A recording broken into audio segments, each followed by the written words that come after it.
Hamas terrorists kill 2 and wound 13 in Jerusalem shooting spree. The U.S. is selling sophisticated satellites to the Saudis. A majority of Israelis favor Netanyahu as their next prime minister. The Golan Heights moves to the front burner. This and more on this edition of the JNN World News.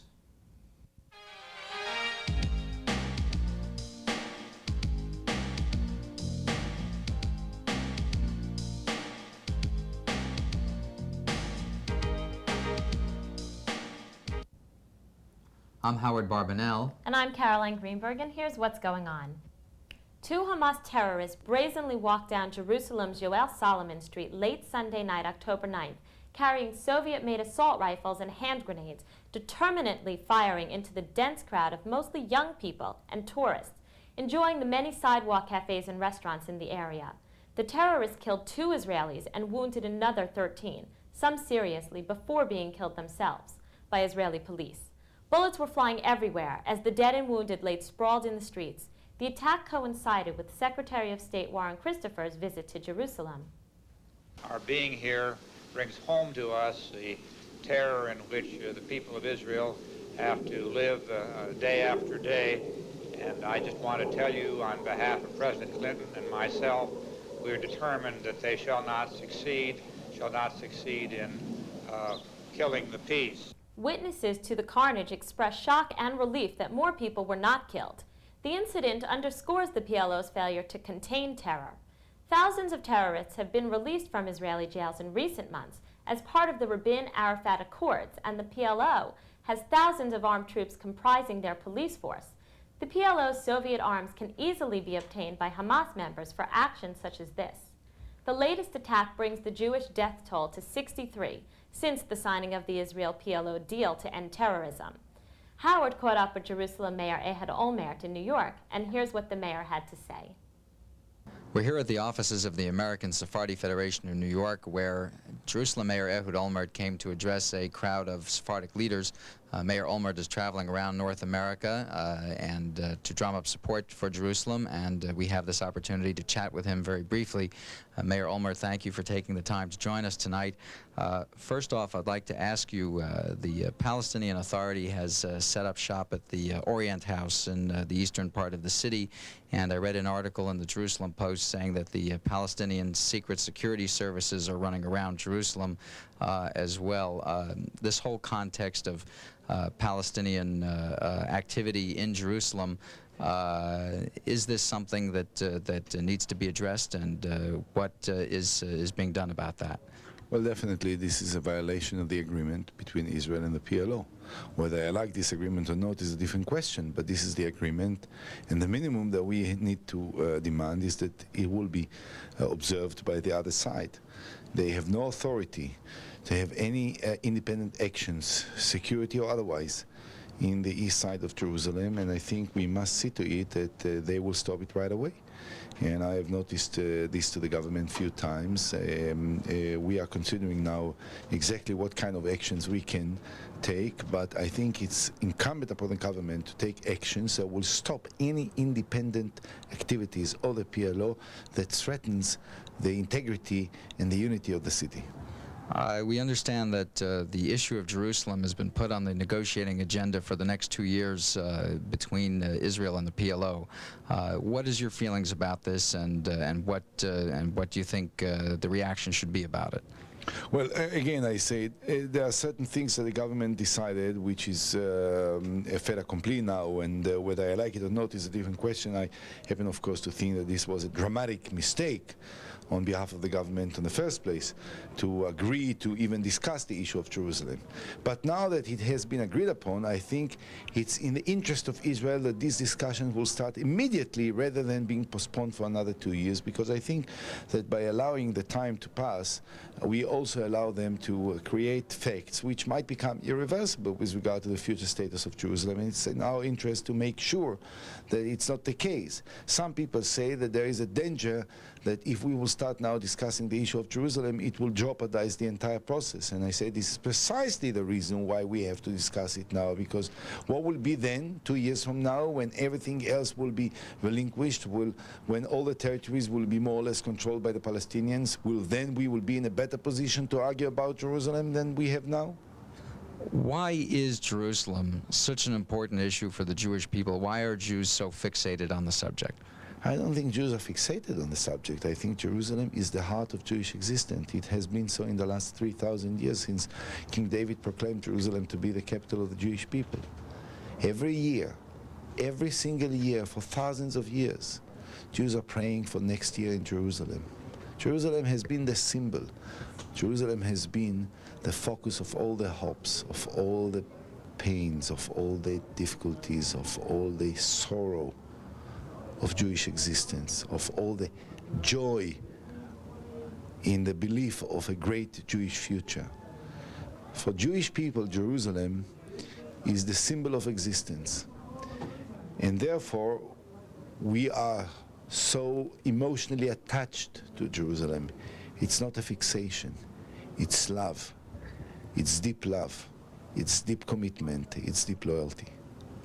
What can or what should American Jews be doing to help you in the cause of keeping Jerusalem unified? Well, first of all, I think that Jews should express their concerns about what's going on in Jerusalem in a very clear and straightforward way. No one can tell Jews not to voice their concerns about the future of Jerusalem. Jerusalem does not belong to anyone, it belongs to everyone. It belongs to every Jew, no matter where he lives.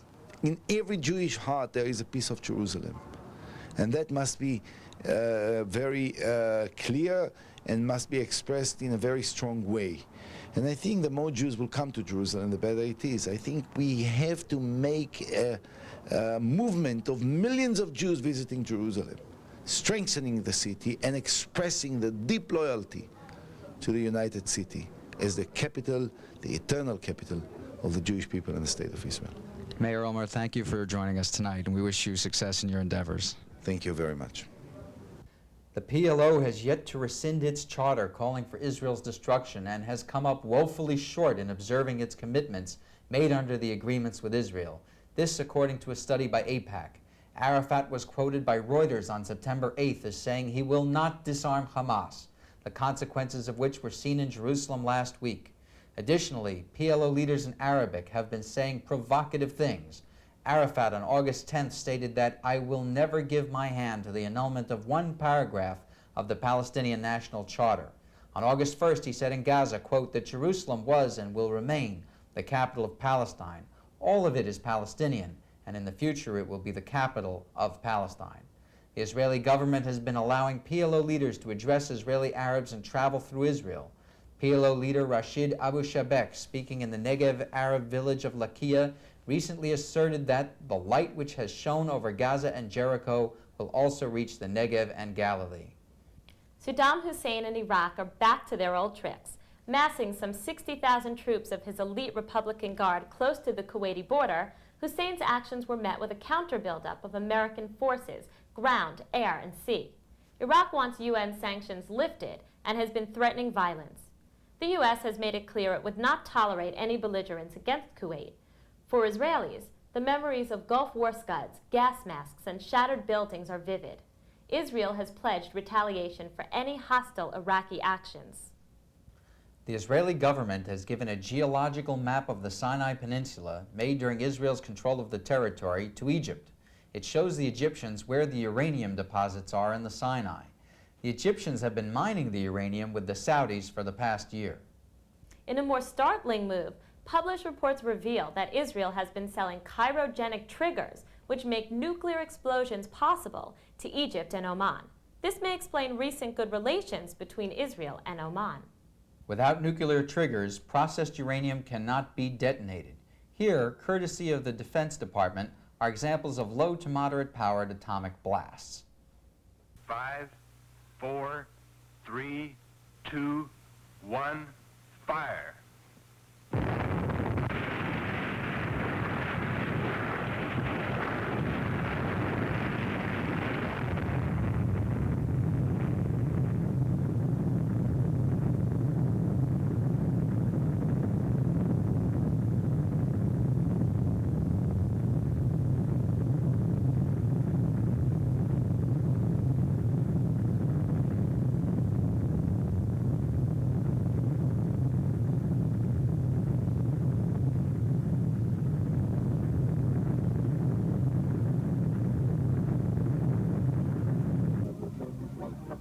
bomber is over the target. The bomb is away and 1 second to go.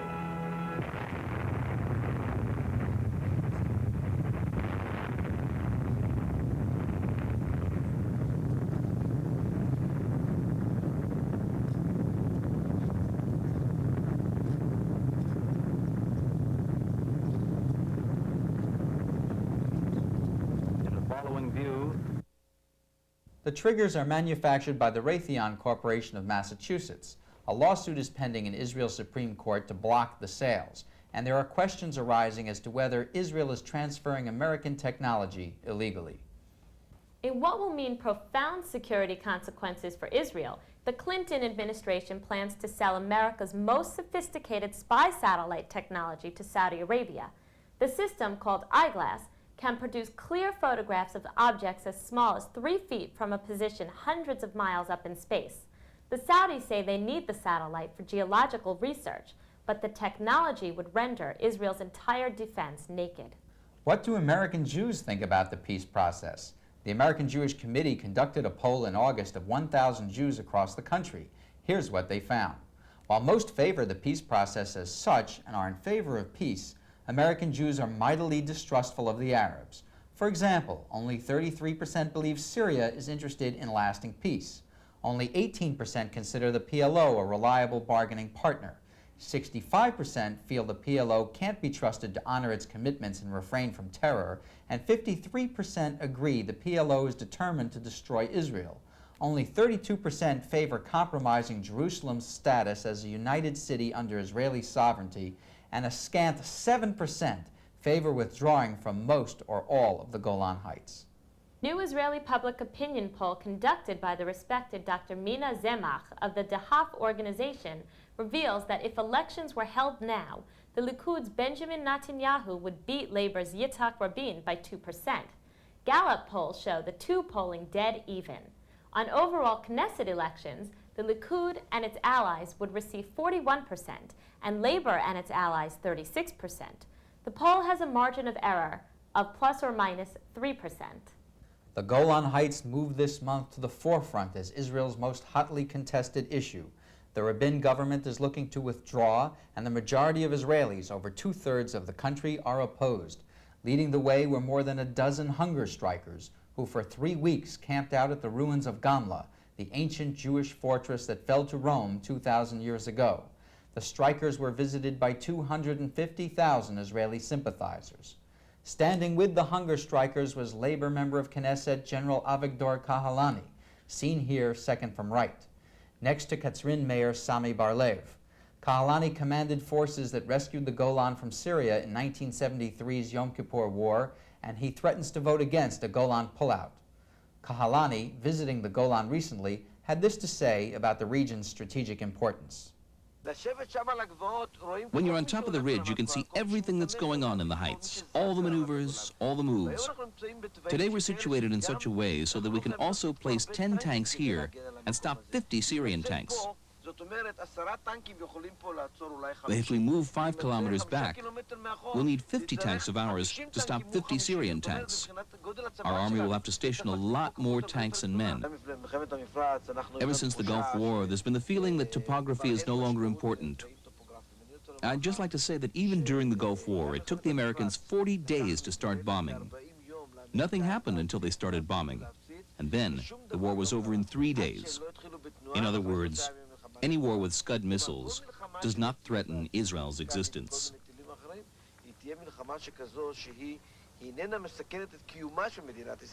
The Golan residents have been waging a high-profile public relations campaign to stop any withdrawal. A key component of this is a 1-minute commercial currently being shown across Israel in most movie theaters. Here's what their commercial looks like.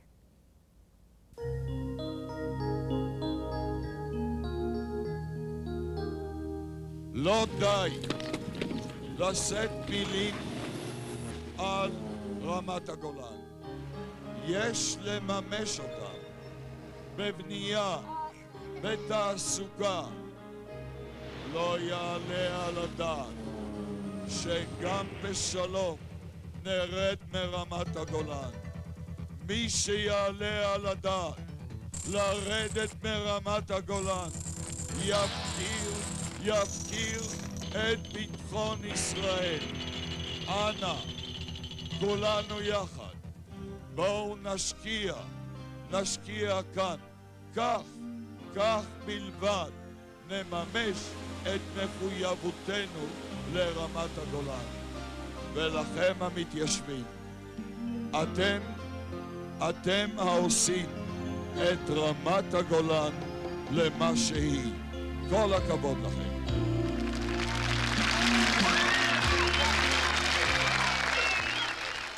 Aside from security, the most powerful issue about the Golan is that of water, as we see in this report. Lack of water is often the reason to declare war. 30 to 40% of the water that flows into the Sea of Galilee comes from the Golan Heights. The extraordinary Sea of Galilee is the largest water reservoir in Israel. The national water carrier brings water from the Galilee to central and southern Israel. The water sources that flow into the Sea of Galilee are the tributaries that flow from Lebanon and the Golan Heights. Blocking these essential waterways definitely endangers Israel's water reserves. During the 60s, the Syrians and the Lebanese tried to shift the water sources from the Jordan River and the Golan tributaries. To this day, evidence of the canal can still be found.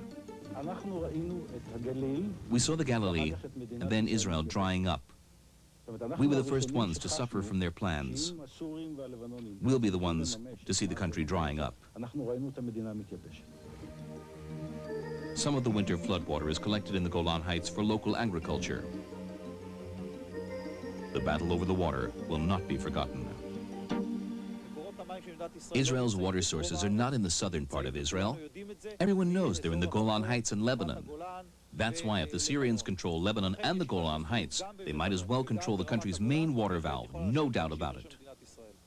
Richard Hellman is the founder and president of CIPAC, the Christians Israel Action Campaign.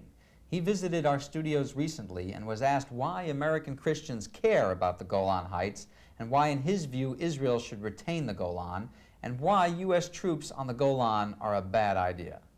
We also know that the Golan Heights only became part of Syria by virtue of a mandatory British decision in 1923, and so there's not even a historical legal basis for it.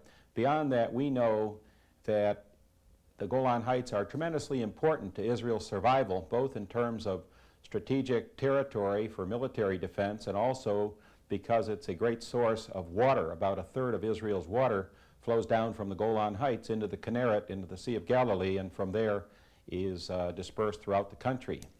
We don't think that U.S. troops should be used to seal what is basically a bad or inferior deal between Israel and Syria. The Golan Heights loom over northern Israel. To appreciate the feelings of the Golan residents and most Israelis, we have a report showing just how high the heights are in relation to Israel. When the Syrians controlled the Golan, they were able to dominate the entire width of northern Israel, all the way to the Mediterranean Sea.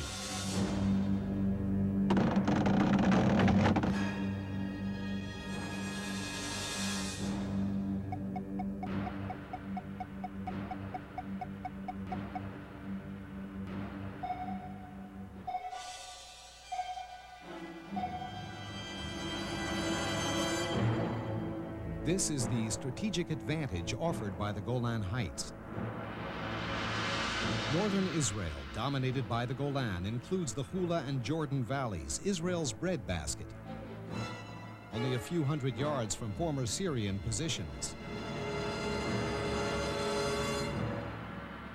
The Sea of Galilee is even closer, and the Syrians posed a constant threat to tourists, fishermen, and residents of the entire Tiberias area.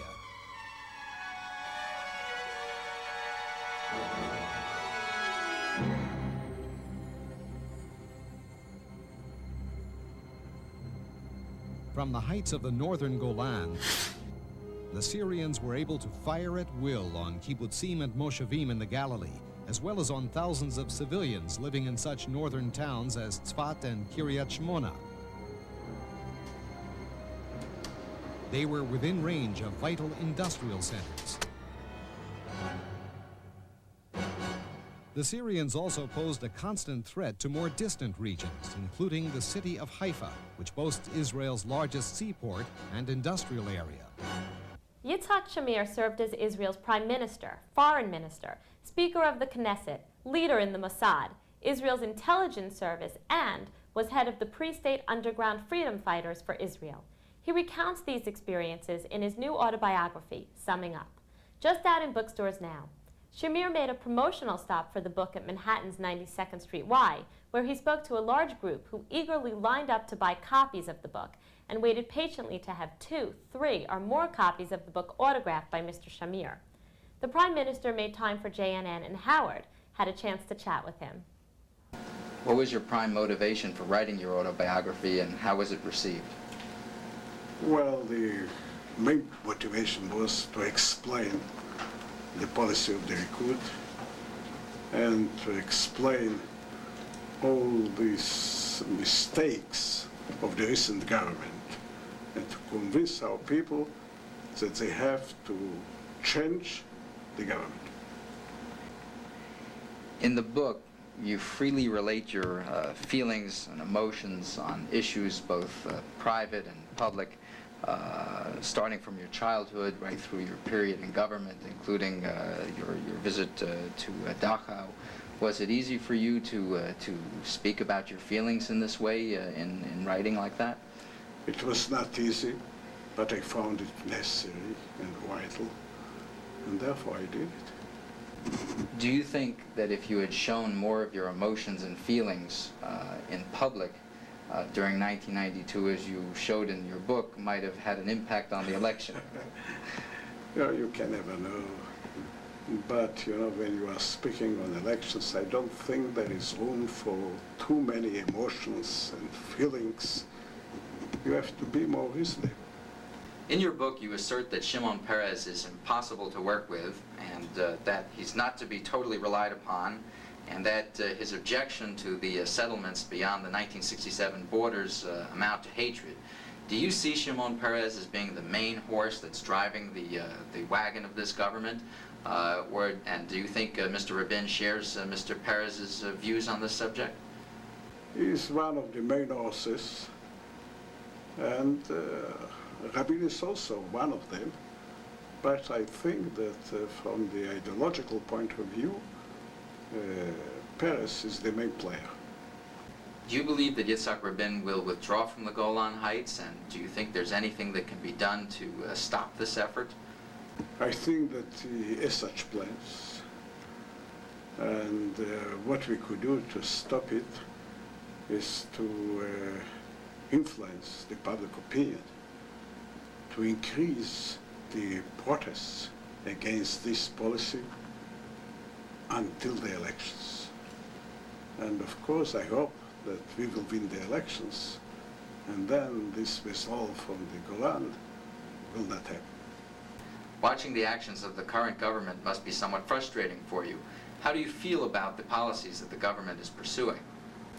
Well, it's very painful to watch, and very painful not to be able to stop it. Lastly, final question, what is the enduring legacy that you would like to have remembered about your years as Prime Minister? Well, it's not a personal matter. I would like to see our people more reasonable, faithful to its history, to its heritage, and in such a way to do more for our future. Okay. Is there anything? For example, you spoke in your speech about the massive aliyah things. Would you like to be remembered as the person who brought in? The historians will do their job, and it doesn't depend on my willing or unwilling. Okay, thank you so much. Well, then, okay. You are welcome. We'd like to thank you for joining us for this edition of the JNN World News. If you'd like a copy of this program or information about any of the subjects discussed here, an address and phone number will follow shortly. On behalf of Caroline and everyone here at the Jewish News Network, I'm Howard Barbanel, thanking you for letting us share a piece of our world with yours.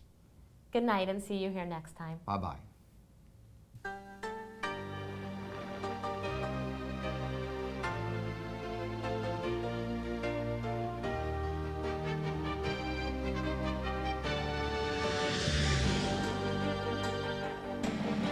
הבית שלי, הדרך שלי, הליכוד זה נכון.